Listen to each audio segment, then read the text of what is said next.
There was a very ominous forecast all week.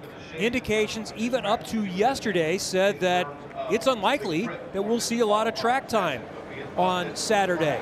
So far, so good. As we start qualifying, we've got clouds in the sky, sunshine, a complete practice underway, and we're ready to get going and to start with Jack Harvey. As we get later in this field and the front runners start to go, I don't think you'll see nearly as much caution on that first lap, Kevin. I think you'll see the big guns just go for it, let their hands sort it out if it starts to step out on them through Lucinda.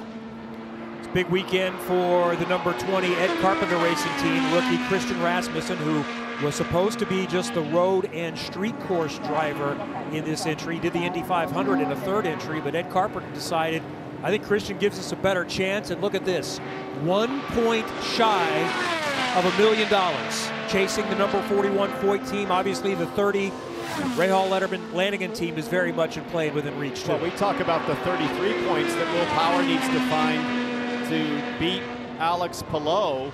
I mean, on that leaders circle battle, 25 points covers about 5 positions there. So Dave, it's going to be tense, not just at the front for the overall championship, but for the money and the honor of making leader circle. Talked to nervous car owner Ed Carpenter just a few minutes ago, and he said it's hard to watch when I'm on the sideline on the road courses, which is normal, but it's been even harder on these ovals, and especially this weekend. But he said Christian's doing his job, the car feels good to him, and he's learning every lap he gets on an oval. Look at this, 199.2 on the first lap for Christian Rasmussen. That speed was there. I was watching the throttle trace as Dave was talking about team owner Ed Carpenter's feelings of what's happening. He was absolutely pinned in 3 and 4. That's what you're going to need. Let's see if he can do it again here. He's flat again. No James. hesitation at all. Very confident in that car. Good job. And that is some strong speed, a 199.1 average. It was a 199.8. That was the fastest. That time right there would have put him in the top 5 for practice. 198.3 was his best practice speed. Keep in mind, this is sort of a short oval. I don't know how you phrase it. It's a super speedway. It's a smaller super speedway. It's a mile and a third. Right. So it's not a mile and a half, but it does have significant banking at 14 degrees. And this guy right here, Stingray Robb for AJ Foyt Racing, that's the car he's got to beat, guys. He's 1 point behind him, as we just showed on that graphic. Great qualifying run so far from Rasmussen. Now let's see how Stingray can respond. But if I'm team owner Larry Foyt, I'm going to remind my young driver here, we're not going to win this thing in qualifying. Points are paid in the race. Be smart. Don't get out in front of your skis here.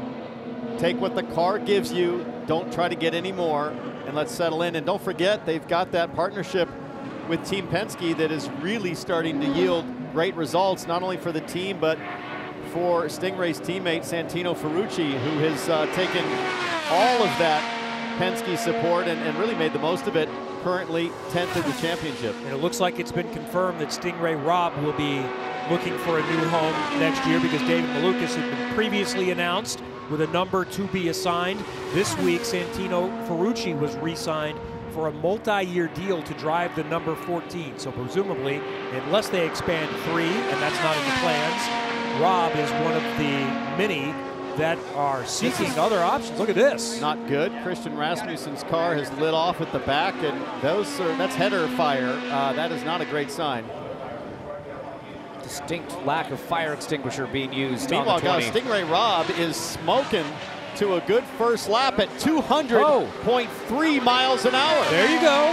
First lap over 200 mile an hour average that we've seen so far, as they still continue to fight the fire on the 20.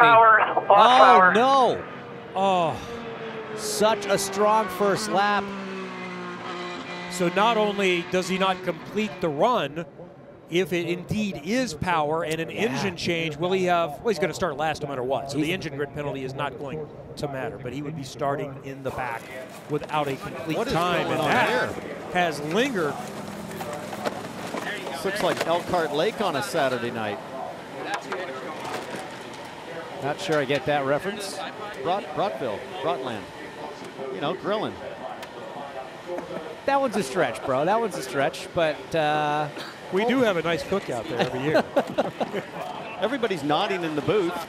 Russ gave me a funny look. They're polite. Yeah. Most importantly, the fire is out. It did take a bizarrely long time to get it out, but they've taken care of it. We'll have to now look into what caused the issue on the 41 of Stingray Robb. Such a disappointment after that stout first lap.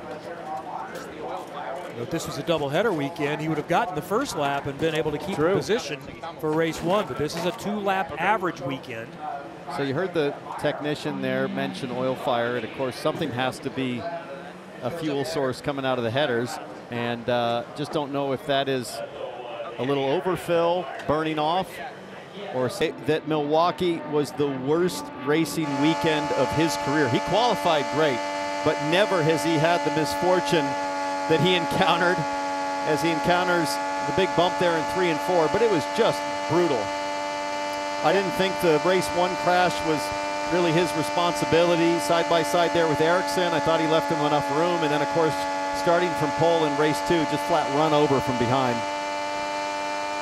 Was not super quick in the only practice. 15th today, 197.1. Ooh, almost flat there. He tried just a little tiny baby lift.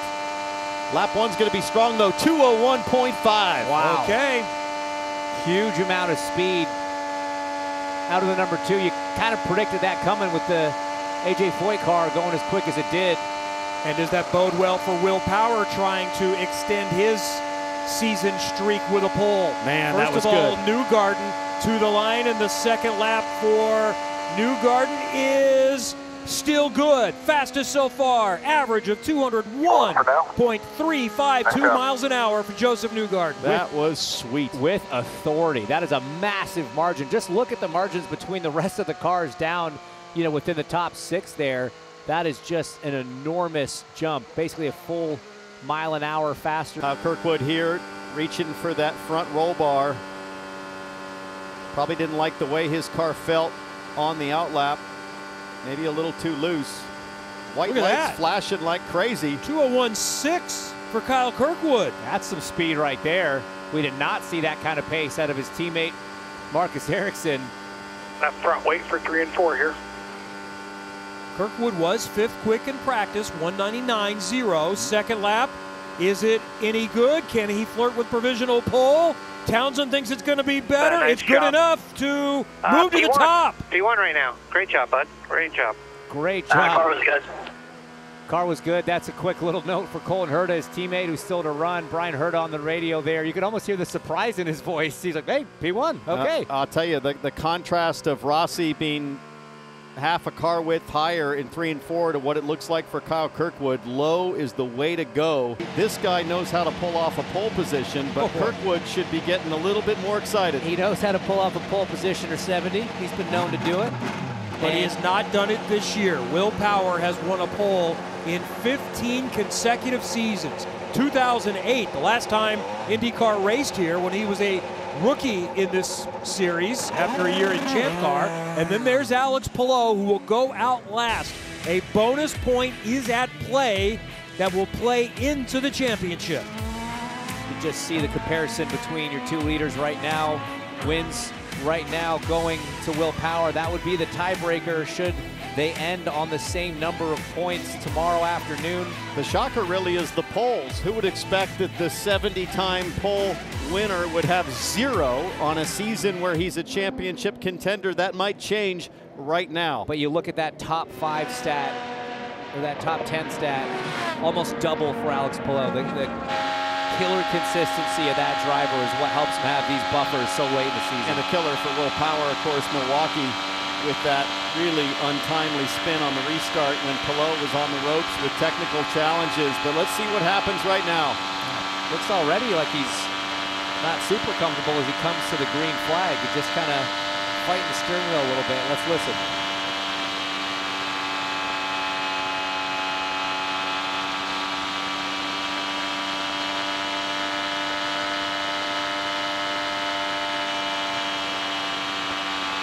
Gets over the bump.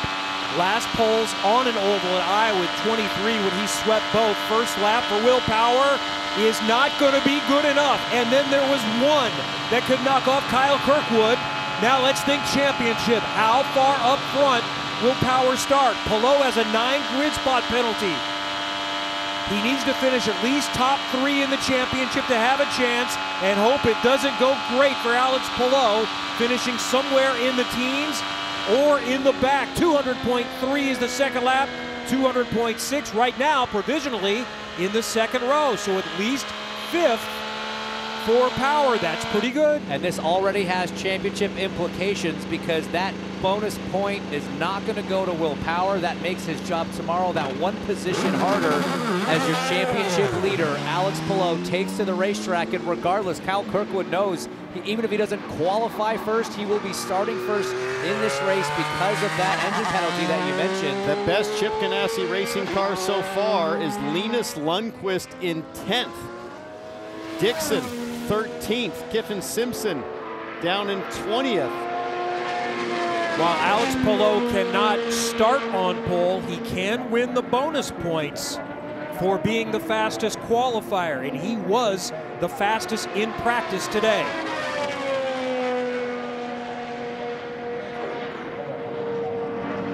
Kirkwood has a career pole. It was at Long Beach last year when he went on to win for the first time. Best start on an oval coming up. There's Will Power, wanting certainly to know how his championship protagonist is going to fare in qualifying. 10th is the best he can do on the starts. I thought Will Power did a great job there to maybe not have the best handling situation, but get the most out of it. Watching the throttle trace for Alex Palou, it's easy, flat through 1 and 2, but this is where it starts to really matter. What happens right there? Oh, a little higher than we've seen some of the quicker cars. You see the front end of that car just like skip up as he hits the bump. How's the speed? Look at Jeremy Millis and Kyle Kirkwood pump their fist. They know their guy has pole position based on how Palou is trending. And Alex Palou is going to start somewhere in the mid-teens, and Will Power is going to start 4th. We see the points as they run coming up to tomorrow. It is going to be tighter. I don't even know if Palou's going to start in the mid-teens. Alex Palou goes across 15th. He'll start 24th. And what does that mean for the points as they start? We'll have to figure that out. It will be close. Palou would still be points as they run championship leader, but it would be single digits. We know Will Power has to finish on the podium in order to win this championship. He's going to be lining up 4th. Palou has to be outside the top 10. I mean, we're there. We're in the conversation. Brow, yesterday we were talking about what a good year this had been, even without the win, which could come tomorrow. So how about this? Yeah, I'm stoked right now. I think today it's huge for our season, right? To end off with a pole. I was a little upset that we didn't get a win or a pole, right? And this was our final chance to do it, and we got it done. Yeah, super happy. 27 AutoNation Honda is absolutely on rails. Honda gave us great power this weekend. And we knew we were good from the start. We were good in practice 1. We rolled off solid, did some minor changes, and this car's quick as it's rolling here behind you.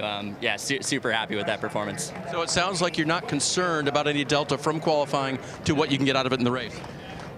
We don't know yet. That's the big question, right? Like, no, this is all new to us, and we don't know how this car is going to react in traffic. We have no idea. So hopefully we get this second practice in. It looks like it's going to be potentially wet. I don't know how long we'll go until we run it, but you know, if it's a problem in traffic, at least we got some clean air tomorrow. So here's your beautiful car. How's it look? It looks great. It looks great. It looks clean. Looks fast. It's going to be fast on pole today. Tomorrow will be Kyle Kirkwood, Georgia. Yeah, and Alex Palou last to complete his. Hi folks, Lee Diffie from NBC Sports here. If you truly enjoyed what you just watched, you can get more news, interviews, and highlights by subscribing to the Motorsports on NBC YouTube page. You can get it all, so go for it.